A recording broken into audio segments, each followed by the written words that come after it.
Hello, everyone, and welcome back to our third session of Day 3 of the Smithsonian Education online conference on climate change. It's great to have all of you with us. We have a really exciting program. In fact, I would like to say an innovative program for you. And before we go ahead and get started, though, I wanted to just point out a couple of things for you. First of all, do note we are closed captioning today's program. If you wish to watch the captions, and they are currently being displayed, no need to touch anything. But if you'd like to turn the captions off, you're welcome to do so. You can click on the CC icon at the right side of the screen, and then go ahead and click into the display menu that you'll see appear, and you can choose none if you off. But we hope you've been finding those useful throughout the conference. And as we would like to point out, for those of you who may be joining us for the first time during this session, we do encourage all of you participating from literally all over the planet to participate in our conversation. We have, as you'll find out, a number of participants joining us that you'll be hearing from today, but we want to hear from you as well. So if you click into the chat area on the left side of the screen at any point, you can ask questions of us, of our special guests. You can also type in your thoughts, and we'll be soliciting some ideas from you. That's what this session today is all about. It's all about ideas, and we want to hear yours. But before I turn the floor over to Tricia Edwards, who'll be our lead moderator and speaker, and who'll be introducing who else is joining us today, I wanted to point out too that we are recording all of the sessions for your review at any time or to share with others, and you're absolutely encouraged to share. And I also want to point out that there are some great resources, including some from the Lemelson Center, which is sponsoring this particular session by lending us Tricia Edwards for the hour. So I'm going to go ahead now and turn the floor over to Tricia, who is the educator at the Lemelson Center at the National Museum of American History, and she's going to talk to us about inventing our way out of climate change, and she's going to introduce our special guests. Hi, Tricia. Hi, it's great to be here this afternoon. I'm Tricia Edwards, and I'm from the Smithsonian's Lemelson Center for the Study of Invention and Innovation at the National Museum of American History. So as our name would suggest, we tend to study the history of invention in America. But we also do a lot of work with contemporary inventors, which is going to be more the focus of my presentation today. In addition to doing scholarly research and academic research on the history of invention, a big part of what we do is also to encourage inventiveness and inventive creativity in young people. And so I'm going to sort of marry the issue of climate change with our work with some young inventors that I hope will be inspiring and informative for everybody participating today. I do have a couple of special guests participating with me today. So I have a couple of people from the Illinois Math and Science Academy. If you guys want to go ahead and say hello. Introduce yourselves. Let's go ahead and we're going to turn the mic over to Illinois and have the team from IMSA say a quick hello, and then we'll be back to you guys for more later, but maybe you could just do a quick shout out and say hi from Illinois. The Illinois Mathematics and Science Academy. We've been working on a water filter for 2 years now, and we're very excited to be part of this.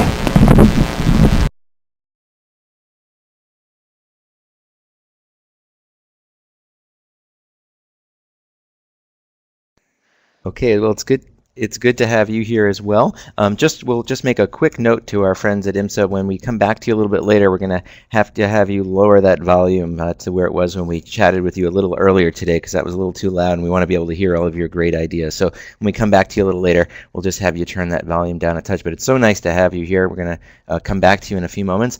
And who else shall we introduce?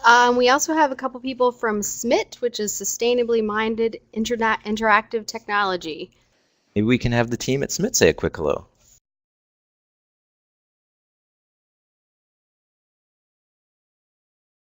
Hello, can you hear me?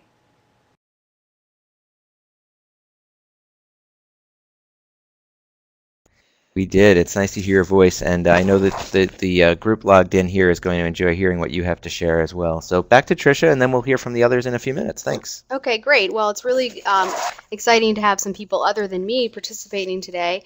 And we are going to focus on what these teams are doing to address issues of climate change. But first, I want to start a little bit with what we know. If you've tuned in at all to any of the presentations during the conference, or if you're, doing any research or looking in the news, there's a lot out there that we already know. So I'd like to hear a little bit from our audience about what you know. If you could give a statistic or a fact, something you might have gained from participating in this week's conference, or from your own reading or research, I'd like to hear what you guys already know about climate change. This is great, and it can be a big fact, if you will, a small fact, something, an observation, a reflection that you've had. Feel free to share that with us in the chat box on the left. So one thing that you either picked up, no matter how small or large. We see responses coming in from Versailles, Kentucky, Serbia as well. Great. I'm seeing comments that are related to Nancy Knowlton's session on coral reefs. Also, some things that relate to Bert Drake and Scott Wing and their sessions. And if you haven't seen these, hopefully you're learning a little bit from the chat comments we're seeing, and it's a good incentive to go and check out some of these things a little bit later as well, because all of the recordings are available. That's great. A lot of really great things, even a couple comments like, I don't know enough. So that's great. We're glad that you're turning in to learn some more. So my presentation isn't going to focus, a lot on the hard science, but I just want to give a couple of quick things to sort of set the stage for the presentation. So, what do we know? We know that CO2 and greenhouse gases are rising, and that's primarily a result of human activity. We also know surface temperature is rising, which is causing Arctic ice to rapidly melt, which a couple people have commented on in the chat. And we also know that climate change doesn't affect us all in all the same ways. So what's happening, on the east coast of the United States where I am is not the same as what might be happening in the Arctic or in Africa. So these are just kind of the quick things that we know already. And so what does this mean for us? We know, if you've tuned in at all to any of the presentations earlier this week, that unless we take steps to reduce greenhouse gas emissions, our temperature will continue to rise, which is going to put an increasing demand on our electricity and our electricity infrastructure, which of course will result in even higher levels of carbon emissions. Our sea level will continue to rise because ice will continue to melt, and we'll continue to have more extreme events like floods and droughts and hurricanes. They'll become more extreme and more common. So, if we don't make some changes, we're in pretty dire straits. I think that's what we know so far. So what can we do about all this? What we're going to really focus on today, who are inventors who are working on not climate change as a holistic problem, but elements of the climate change problem. And the purposes of this presentation, we're going to talk about inventors that are kind of working in two different areas. They're working to mitigate the effects of climate change, which means they're working on ways to reduce the amount of greenhouse gases that we're emitting, or as we hear a lot, they're working on ways to reduce our carbon footprint. I think we're all used to sort of hearing that lingo. And then we're going to look at some inventors who are responding to the impacts of climate change. So when something happens, what are we doing to respond? We can't change that, so what are we doing to sort of minimize that impact? I want to hear a little bit from our audience about how you are working to reduce your carbon footprint. Are the things you're doing at home, with your family, at school, at work, that are working to mitigate the impact of climate change or reduce your carbon footprint? Great. We're going to go ahead and bring up a quick poll asking you this very question, and you can also elaborate if you're doing other things, but it's an important question to find out what we're all already doing, or what each of you are already doing. Let me bring that poll back up on the screen for you. And go ahead and feel free to share in the message box as well.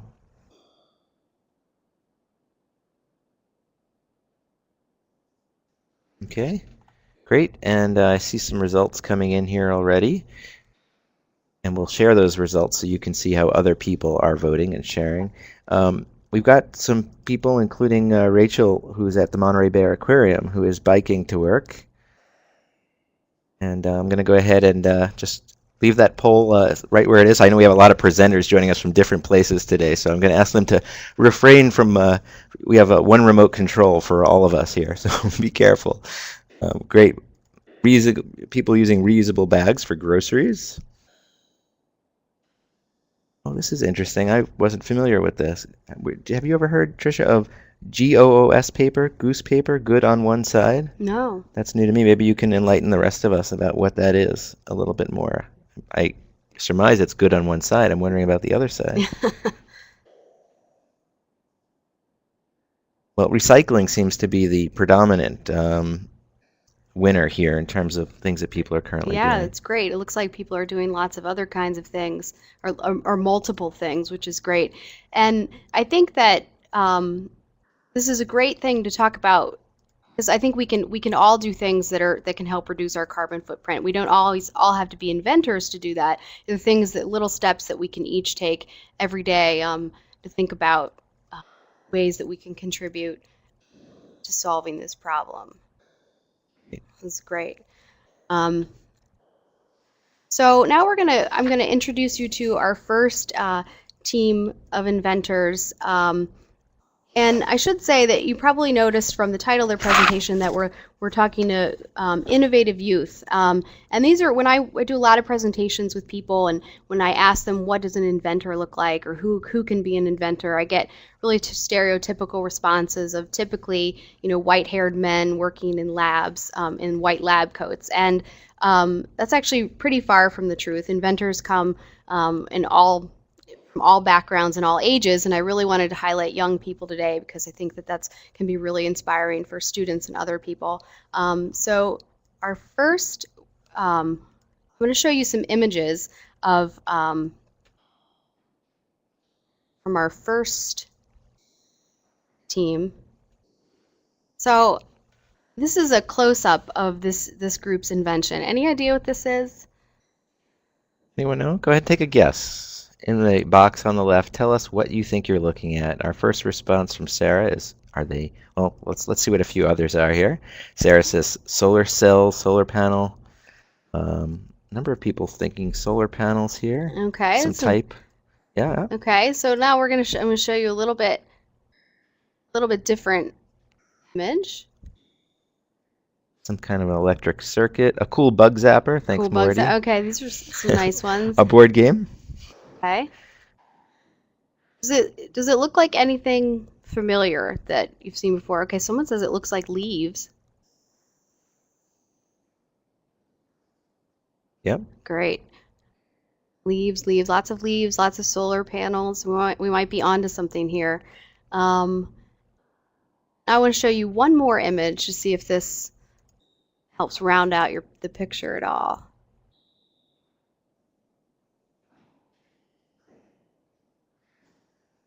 Okay, and we're going to actually take a look at this one in motion a little bit. So let's go ahead and take a look at this one.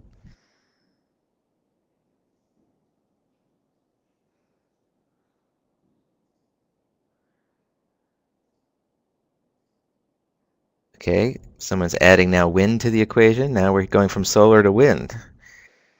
I'm going to go ahead and play that again, okay? I'm going to loop this animation one more time for you so you can watch. It might be subtle if you're watching on a projector.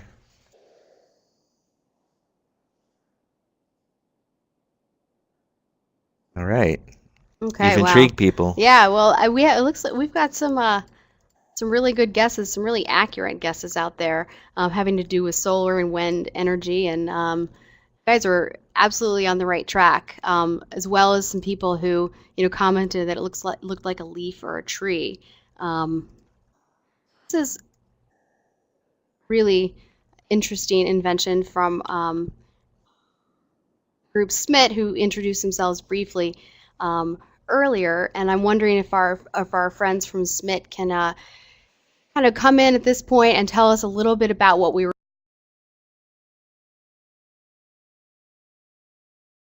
Can you hear me?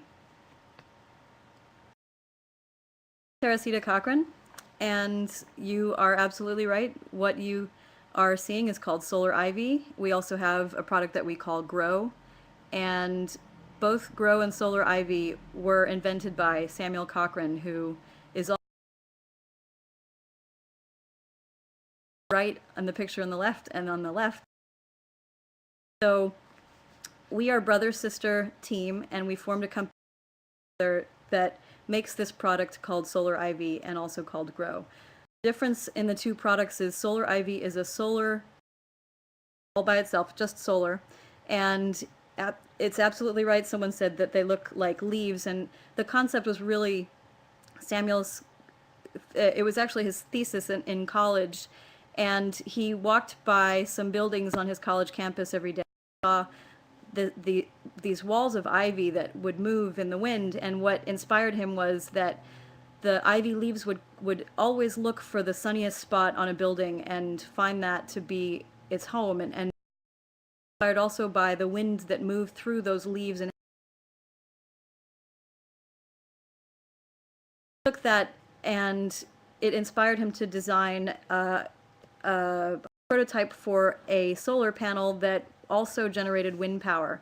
So the leaves are actually solar cells, and flutter in the wind, it generates wind power. So what piezoelectric technology is basically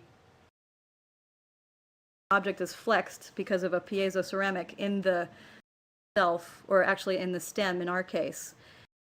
The leaf generates a charge. It generates a charge that then can. So the concept was really Sam's idea back about 4 or 5 years ago when he was a senior in college. Then we've been working on putting that design and that concept together. In fact, the picture you're looking at now was his actual senior thesis project, and I actually helped him cut out those little leaves.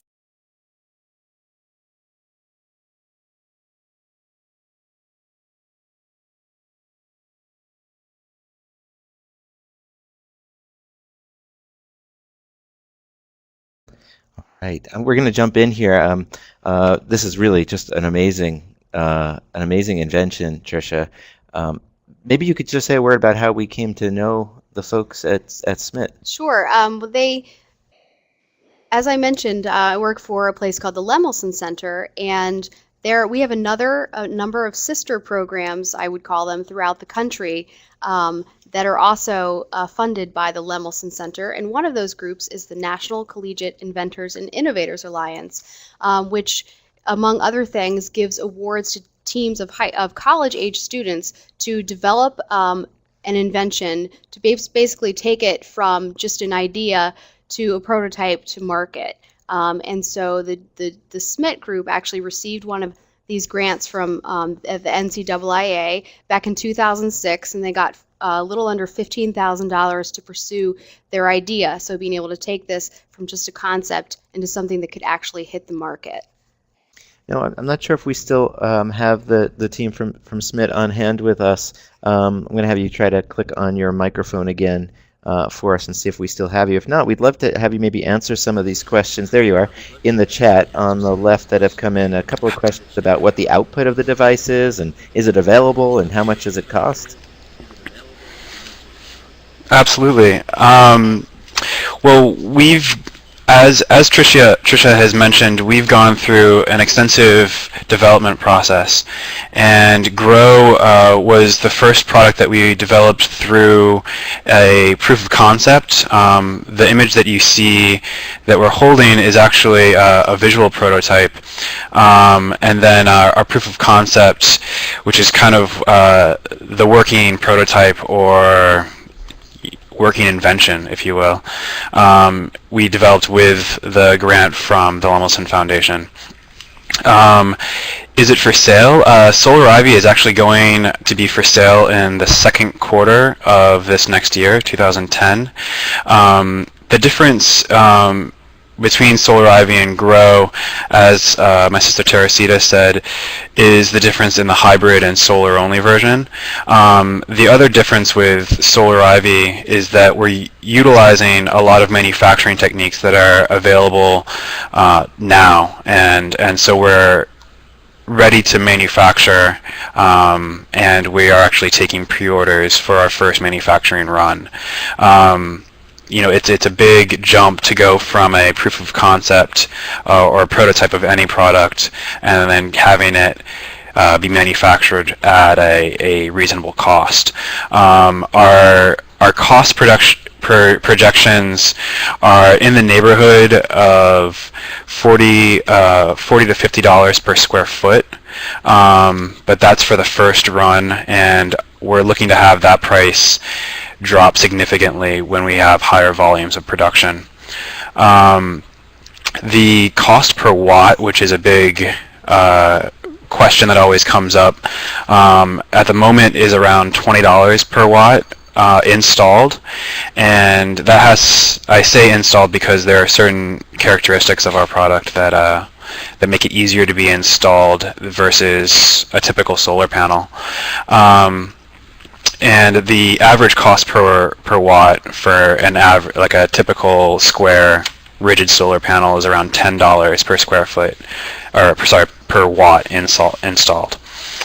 So we are looking to bring that number for our cost per watt down, so it can be as competitive with the existing products on the market. But one of the things, since we're talking about climate change, that's unique with our product is that we're utilizing organic photovoltaics that are completely recyclable and are printed onto a power plastic produced by Konarka. There's a much smaller carbon footprint to produce these panels, and they have zero toxins within them, so that at the end of its life cycle they can be recycled and not have to go through a hazardous waste stream. We also utilize a system that allows for our product to be shipped in a very small package and travel very lightly. As you can see, we go on the vertical facades of buildings. We can create organic forms and go onto horizontal surfaces of a building as well. We're really excited about it, and we'd be happy to take a few orders from those people who are asking the questions about whether we can buy it. One of the questions that's coming up is, what's the benefit of putting the panels on the side of the building versus on the roof? Well, we've noticed that the typical way that a solar panel gets used by an architect is to put it on the roof, and that's obvious. It's got the best. A building generally has a large surface area there that's facing the sun. With our panels, we're utilizing that surface plus a vertical surface, and we're able to utilize a number of different CAD programs to make sure that we're keeping our efficiency up and not shading ourselves with our leaves. So we have also noticed that a lot of clients or architects want to see our product and don't want to hide it. So a vertical surface makes it utilize the visible attributes of a home and have it be visible. That's great. The questions are rolling in. We're going to take maybe one more question, and if you both have time, we'll ask you to hang on because we're going to save some time for Q&A at the very end as well. But among the many questions that have come in, there's a few that relate to how it works in extreme weather, and maybe also if you could talk about just the lifespan of the before it needs to be changed. Absolutely. Our projected lifespan at the moment is at 10 to 15 years, and that is less than a typical lifespan for rigid panels, and that really has to do with the new Konarka panels and the warranty that we get with them. They have an organic material that because of its encapsulation, is breaking down in about 15 years. So we're being conservative and saying between 10 to 15. We're in terms of adverse weather and extreme weather, we've tested our panels here locally within our own test facilities that we've created, where we've tested to damage, and they've held up fairly well. I mean, we've gotten them to work within very windy, sustained storms and had them still produce electricity at the end of it. The newest iteration we're actually taking to third-party test facilities and having them certify them for the different classifications of adverse weather. The system that we use to install Solar Ivy is actually this flexible stainless steel mesh that's a high tensile cable system, and that material has a very large load bearing capability. So with our panels in snow or ice, say like ice loads, they would be able to handle that very well. Great. So I have one more image that I want to show before we move on to our team at IMSA. One of the things when we work with inventors, we like to talk to them about kind of how they got where they are or things from childhood. And this was a picture that Tricia sent me that I just thought was really beautiful of you guys when you were really young. And I was wondering if one of you could talk about what this is and you know what's going on in the image. I can talk about this since I'm a little older than. Right. This picture is of myself, obviously on the left, my brother Sam, who is about 8 months old. And our great-grandmother, I'm actually the, I think, 9-month-old baby. And so our great-grandmother was 102 years old in this picture, and this object that I'm holding in my hand is actually, it's a solar cell that has a propeller on the top, and it was our favorite toy, my favorite toy at the time in her house, and every time you aimed it towards the sun, the propeller would spin. So in a way, it was a perfect image to find. We put this on the front of our business plan for a little while, and it was really like Sam's first inspiration for Grow, the hybrid the hybrid wind and solar. I'd like to think that it was all the way back then that he got inspired. That's incredible. Yeah, that's great, and it's interesting when you're able to look back on things like that and sort of see connections between past and present. So thanks. Want to say thank you to our friends at SMIT, and hope you guys will stick around for some Q&A at the end. But we want to shift gears a little bit now, and actually, wait, I'm getting ahead of myself a little bit. Because I wanted to talk a little bit about this idea of the solar ivy and this sort of replicating what's happening in nature when we're developing technologies that replicate natural phenomenon. Does anybody know what that term for that is? If you guys could just sort of chat in the box if you have a guess. Yeah, what do we call that?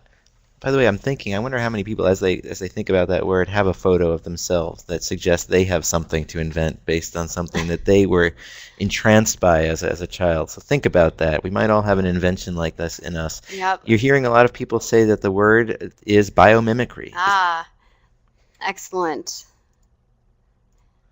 So exactly. So biomimicry. Here's just the dictionary definition, which is when we're copying or imitating a natural phenomenon. So now I want to ask a quick poll about, can you think of other green technologies besides the solar ivy or the grow that are examples of biomimicry? You can just chat any ideas that you have. Good. I'll bring that question up full on the screen so you can give it some thought.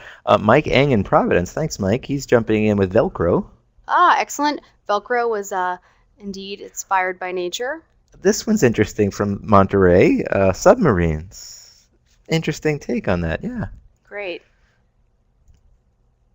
Anything else? What do you got Green out there? Green roofs, yep. Mm-hmm. Good. Here's a plumbing system. Tell us, and if you're telling us something that you think is imitating nature, tell us an example of what it is in nature that it might be imitating. So we'd love to see both parts of it. Aircraft. All right. Airplanes like a bird. Excellent.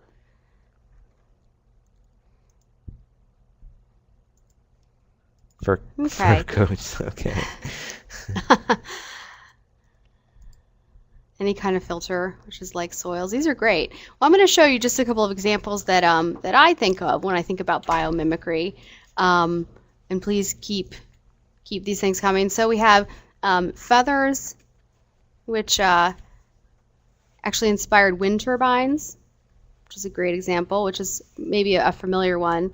Maybe a not so familiar one is on the left here. We have an image, a great image of a termite mound, and they have a really interesting way of cooling in the mounds, and this has actually inspired the design of, on the right you see the Eastgate Shop Center in Zimbabwe, and it uses a similar type cooling system where it pulls the air in at the bottom and it goes through this series of ducts, and depending on the temperature outside and inside, certain ducts are open and certain ducts are closed, and it's really a really sophisticated way of keeping a building, and an efficient way of keeping a building at a constant temperature. So some interesting examples there. So now we're going to shift gears just a little bit. We've been talking about, the examples of how we mitigate the effects of climate change and looking at the solar ivy and the grow technologies, which are not only incredibly efficient but beautiful to look at as well. So now I'm going to show you a couple of pictures, and I want you to be thinking about what these inventions have in common. So here's our first one. I was number 2. And our third image. Really different things, but they all have one thing in common. On the far left, we have a woman on a treadle pump. In the middle, we have some rain barrels. And on the right, an efficient shower head. So great, we're getting lots of great answers. Water conservation, saving water, water sources, water treatment. And I think these are great ways with dealing with moving water, saving water. That's right. So all of these things have to do with water. And water, I think we can all agree, is going to be a huge issue, is a big issue today. And as the effects of climate change continue to be felt, will continue to be quite an important issue, whether we're talking about how we get water, how we use it more efficiently. And actually our next group from the Illinois Math and Science Academy is going to talk about clean water and how we clean water. And they have developed a really great product. They're going to talk about. They're working on a low-cost water filtration system.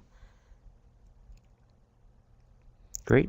Should we go ahead and take a look at the clip first? Yeah, we're going to take a look at a video that they've produced that gives an overview of their product, and then we're going to they're live with us for some Q&A, and they can also hop in with some additional information if they like at the end. So what we'd like to do is invite all of you, watch this short video, and then start to share questions you have for the team. You met them earlier at the very outset, and we're going to turn to them to say a few words and to answer some of your questions. So let's take a look.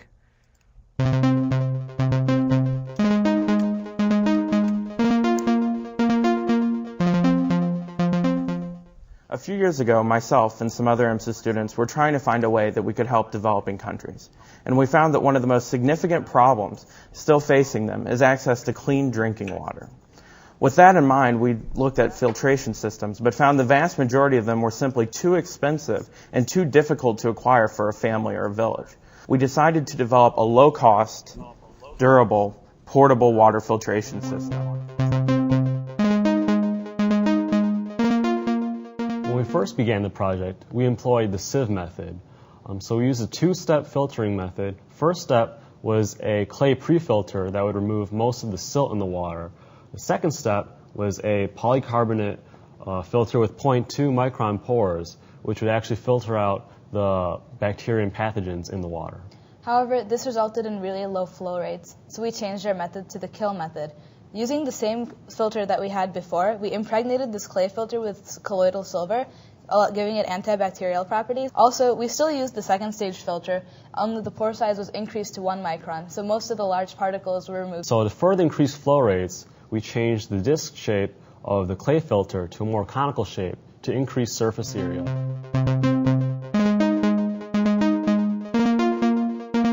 We With the 0.2 micron size second stage filter, our flow rates were much too slow.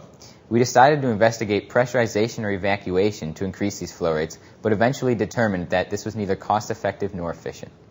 We were experimenting with plaster as an alternative to clay because plaster does not require a kiln to make.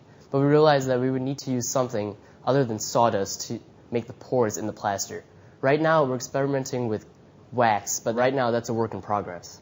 We wanted to paint the clay filter with silver solution. However, silver settles to the bottom of the water, and we use various methods such as vortexing and just shaking the solution. However, the best method was using a high-energy probe sonicator. We're working to exceed 40 liters per day filtering through this system. We want to keep the costs of this total apparatus under $20, and currently we're at about $10, notwithstanding labor costs. And also we want to kill 99.99% of bacteria, which we currently have succeeded in. In terms of flow rates, we were within a factor of 4. And now we have this new filter, which is 60% sawdust and 40% clay, allowing the clay to be much more porous.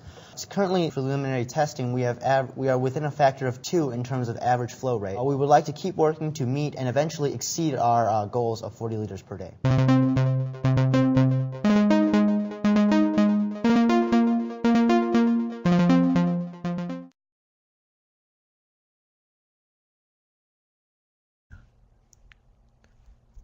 Okay, that was great, and I think what I really like about this this idea is that it's not only looking at filtering water and cleaning water, but it also does it with no external power. So it's not only working at the water issue, but also working at the issue of how we are keeping a low carbon footprint. Maybe we can turn to the team at the Illinois Math and Science Academy. You see them at the top left of your screen. Feel free to share questions you have for them. Clearly people are finding your work very impressive. Like our friends from SMIT, there are people who want to take orders already from you. So maybe we can turn to you and we can ask you a little bit about your work on this. You talked a little bit about where things are headed next. Are you, as a group of students, are you going to continue to work on this project as a team? We're currently working on it kind of as a independent class, and we're looking to move forward throughout our senior year.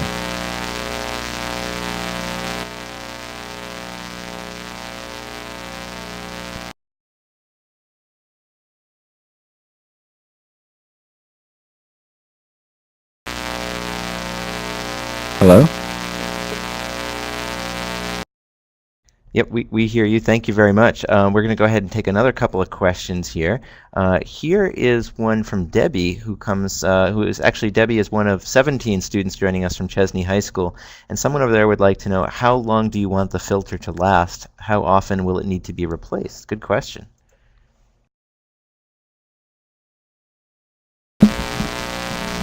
Well, the idea was to build the filter to be under $20 at final cost, and right now it's at about $10, and we want to have it at least last a year, because $20 per year for a third world nation such as Zambia, where you have people scavenging for food and then also looking for water, might be possible if they could replace it every year. Thank you. And Tricia, I think you see another couple of questions. Yeah, there's a great question about sort of on the implementation side. Or have you thought about teaming up with any humanitarian groups like Doctors Without Borders or other groups like that? There was a group at our own high school last year that looked into. What was it called? No. It was a. I'm forgetting the name, but it was a group at IMSA that focused on helping with Free the Children. We have a chapter of Free the Children here at IMSA, and we were looking into partnering up with Free the Children, but that didn't exactly work out because their focus is on education, whereas our focus is on basic survival and water needs. Maybe one of you could just walk us through. We had a question about actual usage when you have a final product. Can you walk us through how a family would actually use the device?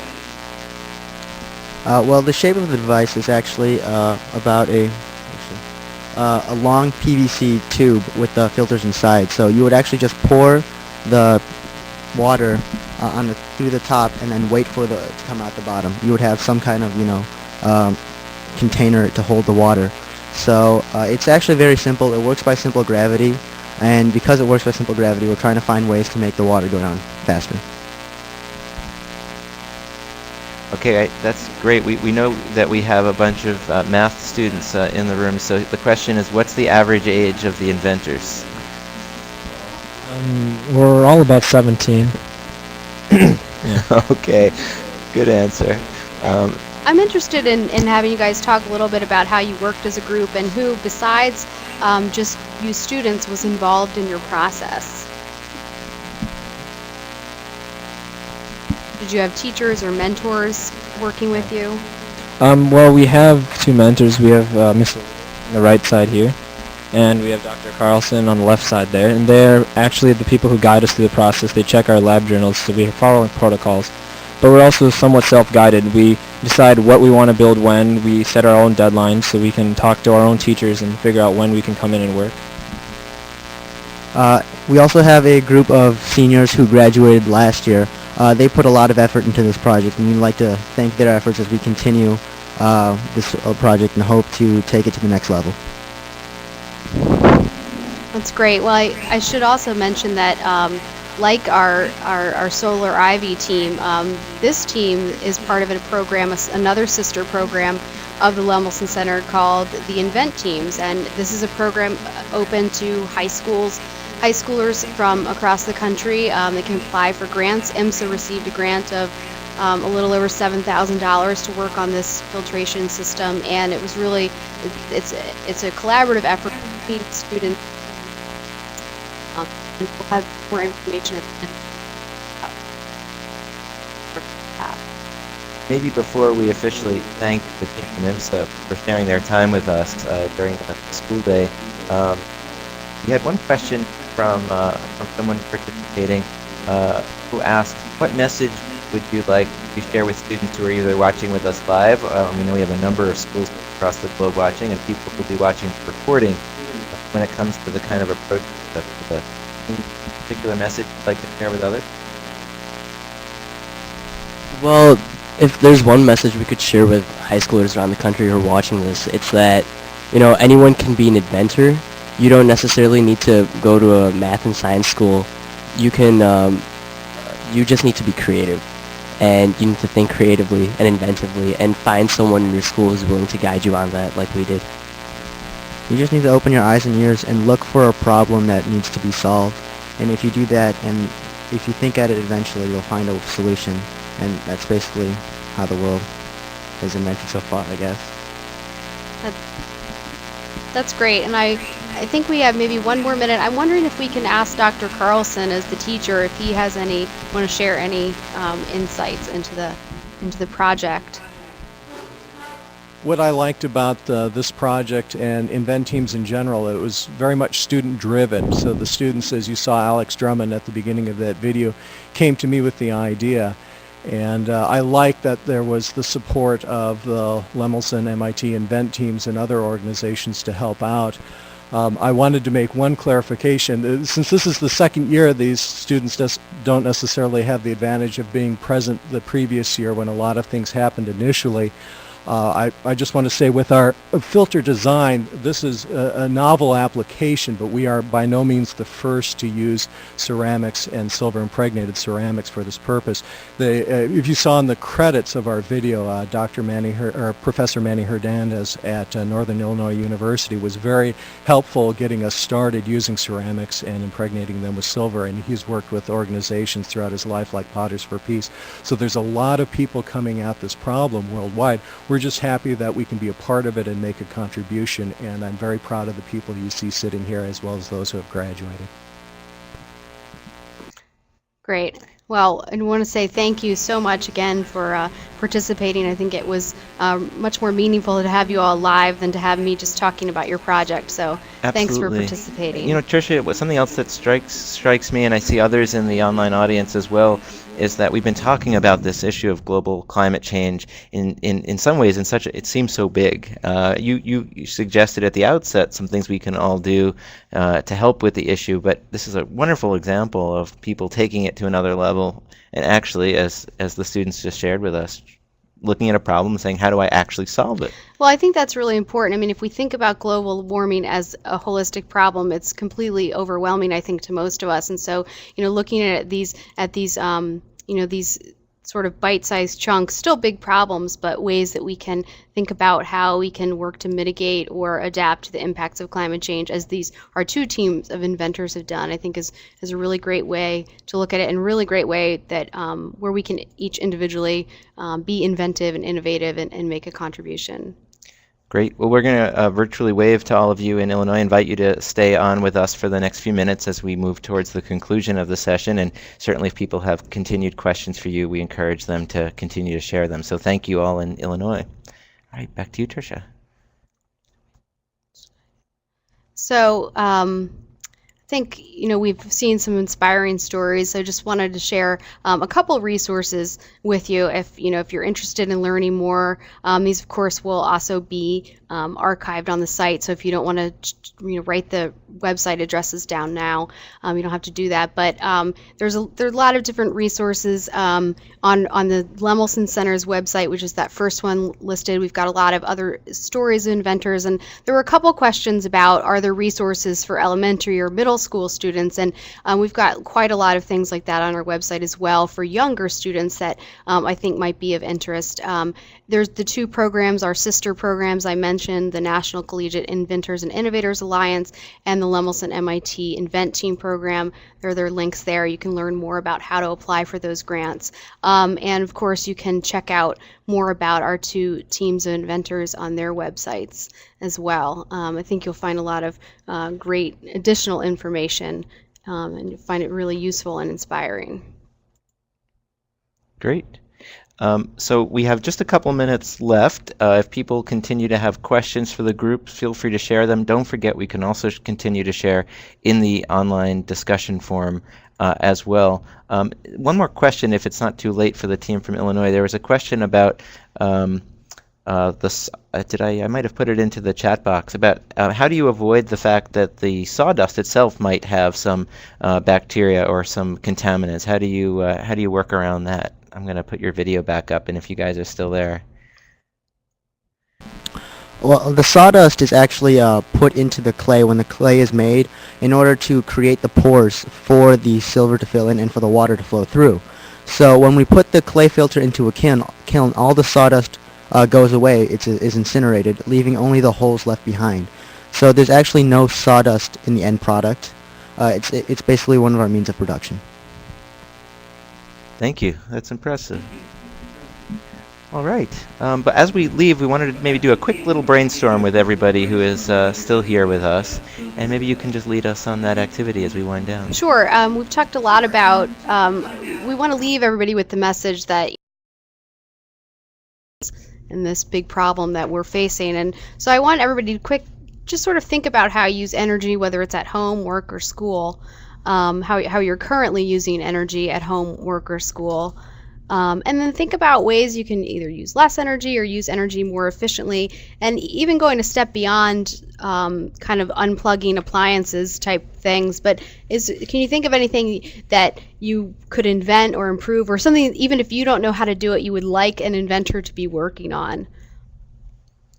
And of course, we're putting you on the hot seat to invent something here on the fly, and with 30 seconds to go. But we really hope that you've been inspired by SMIT and by IMSA. And if you can even think of some biomimicry examples, some things in nature that have efficient cooling or heating systems, or innovative approaches to travel that are very efficient. Think about things that produce energy or use it well. Here we go. We've got some examples coming in of things people can do, and some I like that one. I need a treadmill attached to my computer, which would save energy and be a step in the right direction to getting healthier. I like that one. hanging your laundry. So some good just personal conservation approaches coming in here as well.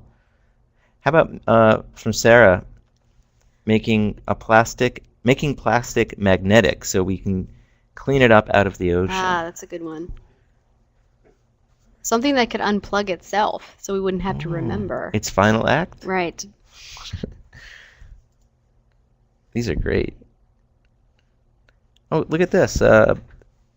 We have someone who decided to turn off his electric alarm because he never uses it anyway.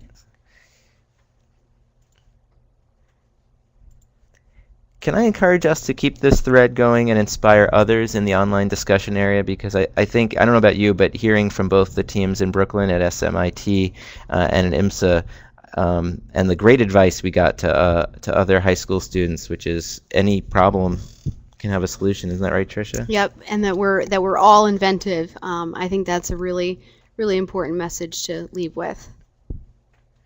So with that, I hope you'll join me in thanking Tricia Edwards, who did the amazing task of leading us into the world of invention in 50 minutes by picking perhaps the best example she could have. And let's thank our examples as well, our great models. Yeah, thanks everybody for participating.